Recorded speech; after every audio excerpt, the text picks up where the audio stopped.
I'm coming to you today from the rear passenger corner of Roxy, the Go Anywhere, Do Anything Sprinter van. The owners of Roxy, Chris and Sabrina, are very active outdoorsy type people. They've got an Airstream that they've had for quite a while, and they use that extensively. They're on their second custom boat, so they're familiar with operating on the waters, as am I. One of the requests they had in this van of theirs, they wanted to be able to go anywhere at any time of the year at the drop of a hat, a moment's notice. Hey, let's go. Doesn't matter how cold it is. And where they live, it gets pretty darn cold. So the point I'm making is we had to develop a system whereby they could empty out all the water in their plumbing system and the water tank quickly and easily when they get back from that whimsical cold weather trip.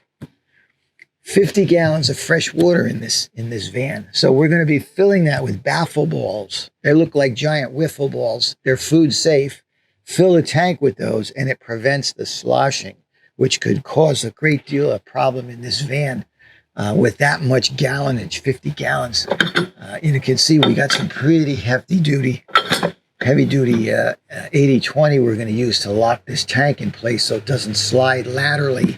And then we've got some pretty slick hold downs on the top. I'll show you those later.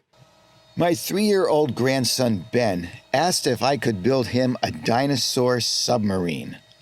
He described it accurately as his mother drew up the plans. Well, after many painstaking hours of thought, research, and the help of CNC expert Ron, the project is finally coming to fruition.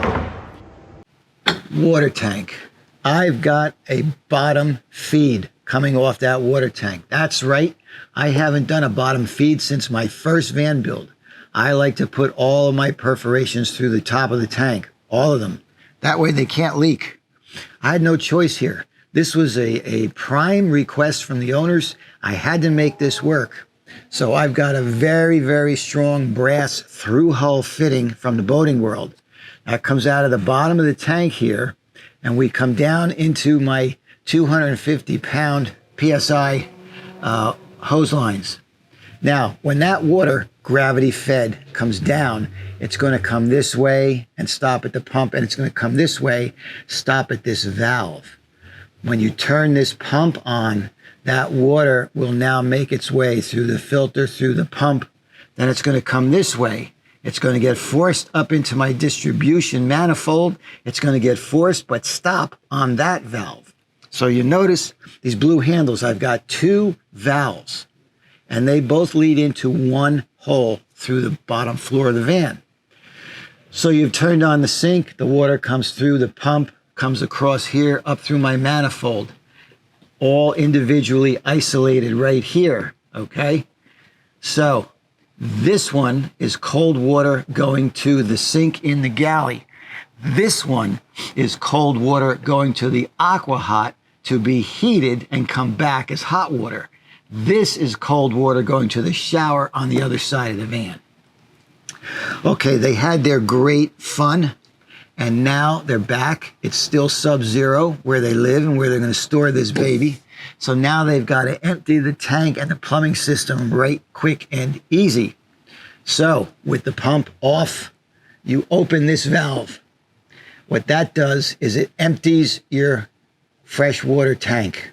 Okay, sure, some of the water is going to come and get forced through here with the head pressure. There's a check valve in this pump, so it stops right there. Stops inside here. Okay, now you empty your 50-gallon fresh tank through this single hole in the floor. Then you close off that valve and you open this valve.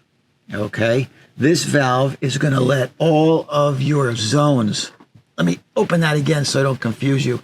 All of your distribution zones will now empty via gravity down through here. When that's done and you don't hear any more trickle, pulse the pump, turn it on and off. Give it a couple of shakes like that. And that will empty the pump, the bladder that's in there. Now you close that valve. Now this whole side of the system is emptied. emptied to a point where you don't have to worry about any freezing. And now I'll show you what's going on the other side with the AquaHot. Behind the surface is where all the magic happens. Rooted in age-old furniture craftsmanship, our designs and solutions are elegant and rock solid.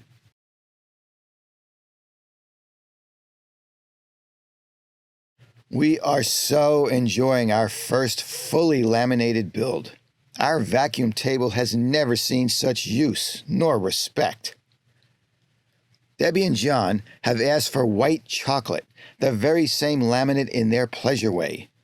Here it's adorning the fridge, pantry, and appliance garage module. That's a lot to pack into a narrow space. And the shower. What shower? Another engineering marvel. You'll see.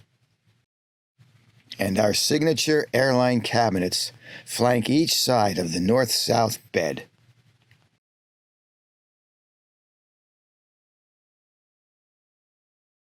This side may look like a honkin' mess to you. Looks like an octopus, right?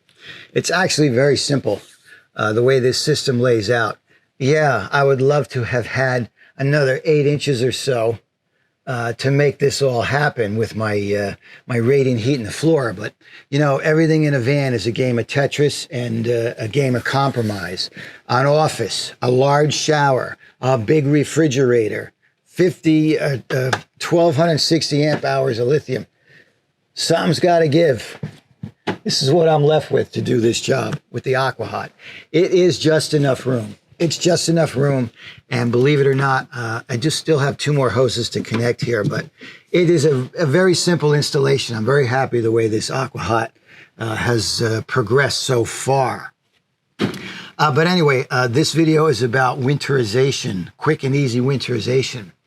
So what AquaHot does is they do give us a low water drain. Now this is hot water and the cold water coming in. So what I do here is I open that valve and the hot and cold water is going to drain out of the van on this side. That will include the hot water coming from the shower, the hot water line coming from the galley sink, and everything that's in this AquaHot. They also have a couple of different drains. They've got overflow drains for the glycol if that were to overflow, too much pressure.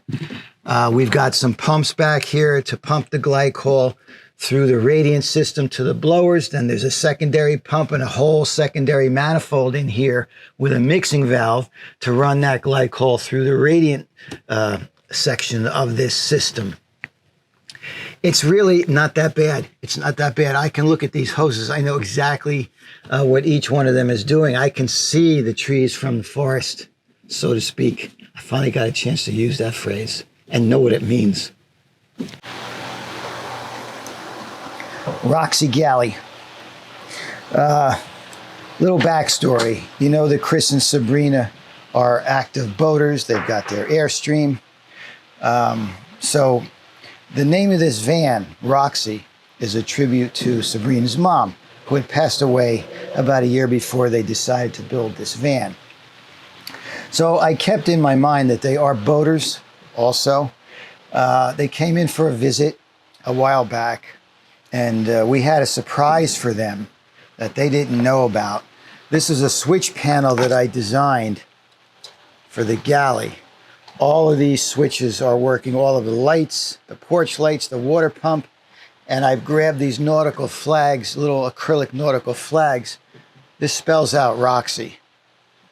So this is going to go right here on the wall. They didn't know about this, so when they came in for their visit, they were rather touched about this, and I think when they sent pictures home to their family, they all liked the idea.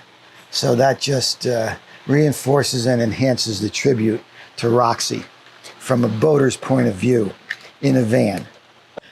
Roxy owners Chris and Sabrina, the self-proclaimed cooking bon vivants, asked for a dedicated home for their most prized cooking utensils. Ask and ye shall receive. We took in a beautiful 4x4. This is a 3500 XD 4x4. This came all the way from Los Angeles on a flatbed, 3-day trip, and we're gonna build this out for a solo traveler. What's very interesting about this van is that headliner. Very rare to see that in a cargo van. That is a beautiful Sprinter headliner.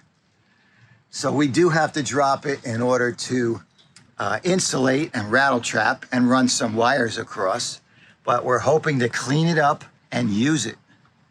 And as you can see, whatever previous life this van had, it is a used van. We've got all these steel frames that are mounted inside, so those are coming out. We'll take those out, and we're actually gonna chop that up because that is really good steel stock. We can use that for future projects. We don't waste any material at Humble Road. So the first thing we do when these vans come in is we do our rattle trap or a kill mat, whatever you want to call it, Neuco, and we do a single layer of insulation. How do I know that single layer? Because it's white side facing in. Once we go to the double layer, it's black side facing in. 2 layers of Thinsulate everywhere. We got to pull out this floor, and we do not need to use it as a template because our floorboards are already in CNC. We just have to hit print